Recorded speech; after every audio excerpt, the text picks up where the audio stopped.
أهلا بيكم على قناة نجوم. أغنية أيوة أنا عارف واحدة من أحلى وأهم الأغاني اللي غناها الهضبة في مشواره الفني.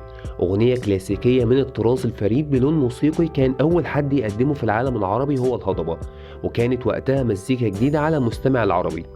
أغنية متكاملة لحن وتوزيع وكلمات، اللي كانت للشاعر الكبير بهاء الدين محمد، اللي كالعادة أغانيه تحسها قصة أنت عايشها وعايش كل تفاصيلها، حكاية بيرويها الهضبة في 4 دقايق.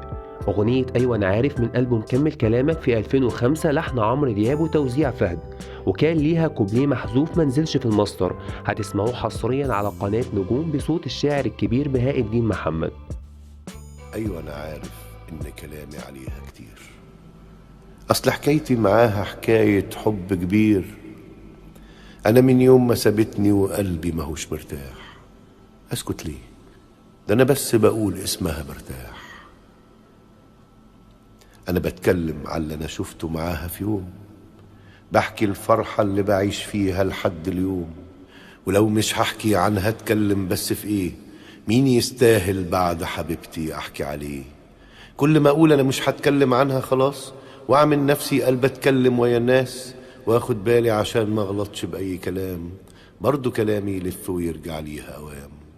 يا ما قالولي كلامك عنها مش هيفيد، بس انا عارف اللي بقوله وصلها اكيد. لازم تعرف اني فاكرها وهي بعيد، وان غرامها لسه في قلبي وعمره ما راح. انا من يوم ما سابتني وقلبي ماهوش مرتاح. اسكت ليه؟ ده انا بس بقول اسمها برتاح. شكرا على متابعة قناة نجوم. لو عجبك الفيديو دوس لايك واشترك بالقناة.